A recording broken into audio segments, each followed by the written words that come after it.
পারিবারিক জীবনে আমাদের মা বোনেরা এবং মেয়েরা কিছু ভুল করে থাকে, যে ভুলগুলো আমরা কিন্তু সচরাচর অনেকেই খেয়াল করি না, অথচ এই ভুলগুলোর কারণে একসময় কিন্তু তার বড়সড় গুনাহ হয়। উদাসীনতার কারণে অনেক সময় মানুষ বিভ্রান্ত হয়, শয়তান ওয়াসওয়াসা দিয়ে এই মা বোনদেরকেও উত্তেজিত করে এবং দর্শক যে তাকে দেখছে তাকে উত্তেজিত করে। কয়েকটা আদবের কথা আমি বলবো, প্রত্যেকটা মার শোনা উচিত তার মেয়েকে শেখানোর জন্য, প্রত্যেকটা মেয়ের জানা উচিত নিজেকে শুদ্ধভাবে উপস্থাপনের জন্য। বাবাদেরও জানা উচিত আমার মেয়েটাকে যাতে করে শুদ্ধভাবে বেড়ে উঠতে পারে সেরকম একটা পরিবেশ আমি দিতে পারি, এটার জন্য বাবাদেরও জানা উচিত। অনেক সময় দেখবেন মেয়েরা মাটি থেকে কিছু উঠাতে চাচ্ছে, তখন কি করে, সে তো অবশ্যই নিচে কোনো পোশাক পরে আছে, দুই হাত উন্মুক্ত রেখেই একটা জিনিস যখন তুলতে যায়, সামনে কোনো যদি পুরুষ থাকে, সেটা আপন ভাই হতে পারে, কাজিন হতে পারে, অথবা অন্য কোনো পরপুরুষ হতে পারে।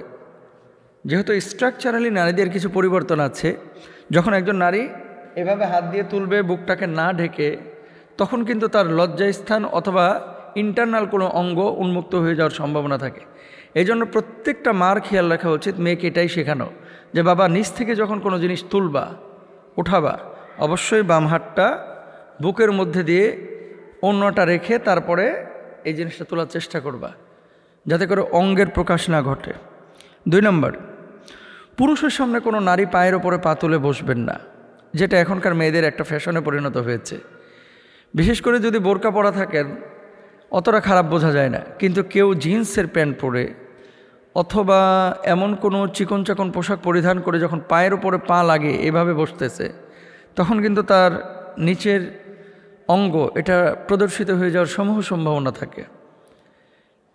তো এরকম পত্রপত্রিকায় এবং রাস্তাঘাটে, ফেসবুক, ইন্টারনেটে দেখা যায় পশ্চিমা বিশ্বের এরা এইভাবে বসে, কিন্তু বাংলাদেশে ইদানিং কিছু মহিলা এইভাবে পায়ের উপরে পা দিয়ে বিভিন্ন জায়গায় বসে, এতে করে তাদের নিম্নাংশ এটা কিন্তু প্রদর্শিত হয়।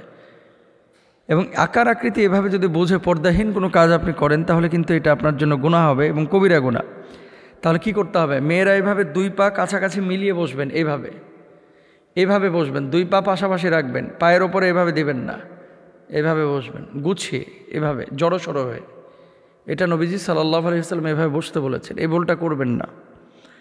3 নম্বর, সিঁড়িতে ওঠার সময় অনেক সময় ছেলেরাও পেছন পেছন ওঠে, একই ফ্ল্যাটে আছেন বা একই অ্যাপার্টমেন্টে আছেন।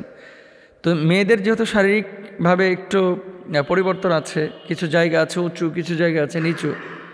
ছেলেদের তো চেহারা স্রোতে অতটা পরিবর্তন নাই, বিশেষ করে বাহ্যিক অঙ্গগুলোয়। তো কোনো নারী যখন পেছন থেকে বুঝবেন যে কোনো ছেলে উঠতেছে, আস্তে করে সিঁড়ির সাইডে আপনি দাঁড়িয়ে যাবেন। আমি যেটা বলতে চাচ্ছি, সিঁড়ির ওপরে আপনি উঠতেছেন, পেছন দিয়ে ছেলেরা উঠতেছে, সেক্ষেত্রে আপনি উঠবেন না, আপনি পেছনে বা সাইডে চেপে ছেলেটাকে প্রথমে উঠতে দেবেন। কারণ সবার দৃষ্টিভঙ্গি একরকম না, অনেকে আপনার দিকে লোলুপ দৃষ্টি দিতে পারে এবং আপনাকে মনে মনে কমেন্ট করতে পারে যে ইস মেয়েটা জোস, এরকম কথা বলতে পারে, মুখের জেনা হবে, চোখের জেনা হবে, এবং আপনার উদাসীনতার বশবর্তী হয়ে শয়তান ওয়াসওয়াসা দিতে পারে। 3 নম্বর, অপরিচিত পুরুষের সাথে একসাথে সিঁড়ি বা লিফটে উঠবেন না, অপেক্ষা করবেন। অনেক সময় বদখাসলতের কিছু ছেলেরা থাকে অ্যাপার্টমেন্টে, আপনি সুন্দরী মেয়ে, আপনি যখন উঠছেন লিফটের মধ্যে নির্জনতা থাকে, তো এই 1-1.5 মিনিটেই শয়তান তাকে ওয়াসওয়াসা দেবে যে একটু কিছু বলেই। অথবা অনেক সময় কিন্তু মানুষ ইচ্ছে করে লিফটের ভিড়, বাসের ভিড়, এর মধ্যে গায়ের সাথে গা লাগায় দেয়। তাহলে কি করবেন, 2টা মিনিট পরে হলেও আপনি উঠবেন, একসাথে ওঠার চেষ্টা করবেন না।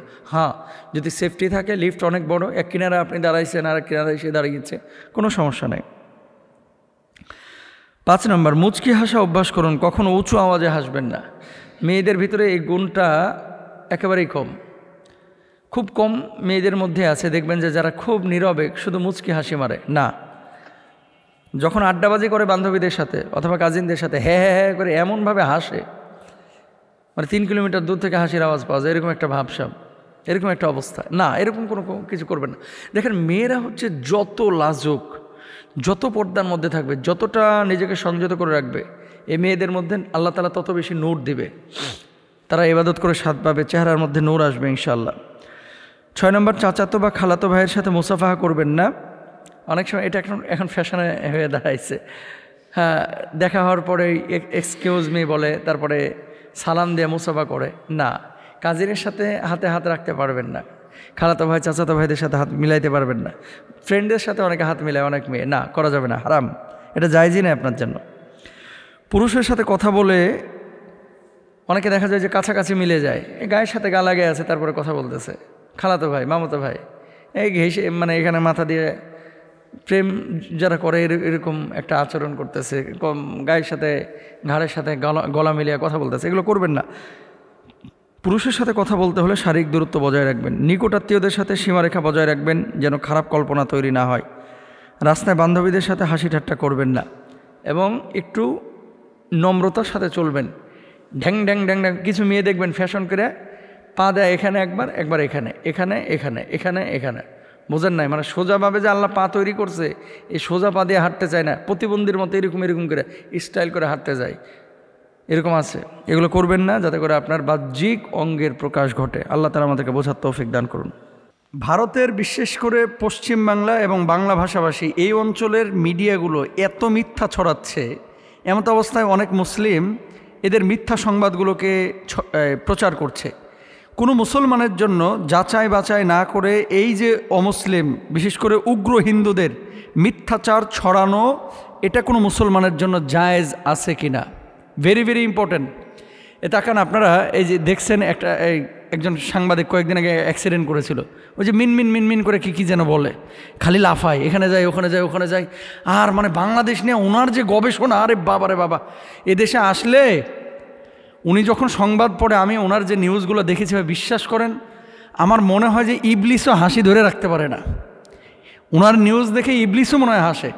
এত মিথ্যাচার মানুষ কিভাবে করে রে ভাই, মানে মিথ্যাচারের তো একটা লিমিট থাকা উচিত। মানুষ মিথ্যা বলে, এই বেটা মনে হয় মিথ্যার ওপরে পিএইচডি করছে কলকাতা বিশ্ববিদ্যালয় থেকে, মানে এত মিথ্যা কথা বলে মানুষ। আমি দুঃখজনক হলেও সত্য, বাংলা বিশেষ করে বাংলা ভাষাভাষী পশ্চিমবাংলায়, আসামে, ত্রিপুরায় যারা আছেন, একেবারে আল্লাহর নামে হলফ করে বলতেছি, আপনাদের দেশের মিডিয়াগুলো এবং কয়েকদিন আগে আন্তর্জাতিক গণমাধ্যমে কিন্তু প্রকাশ হয়েছে যে বিশ্বের সবচাইতে বেশি মিথ্যা নিউজ করে যে ভারতের কিছু চটি মিডিয়া, সব মিডিয়া না, চটি মিডিয়া, যাচাই বাছাই ছাড়া এরা প্রোপাগান্ডা ছড়াইতে, ধোঁকাবাজি করতে ওরা এক্সপার্ট।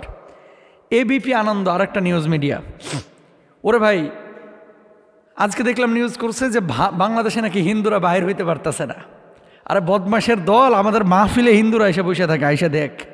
কালকে রাত্রেও আমার যেখানে মাহফিল ছিল, এখানে এই এলাকার মধ্যে মুসলমান যদি থাকে 20 জন, হিন্দু আছে 80 জন, মানে হিন্দু এলাকার পাশে মুসলমানদের মাহফিল। লালমনিরহাটে একটা মাহফিল করলাম এই 4-5 দিন আগে, দেখলাম যে মসজিদের সামনেই একেবারে মন্দির, মানে হিসাব করলে মসজিদ এবং মন্দিরের বারান্দা একই রকম, সেখানে হিন্দুরা এসে সেলফি তুলতেছে মাহফিলের মধ্যে।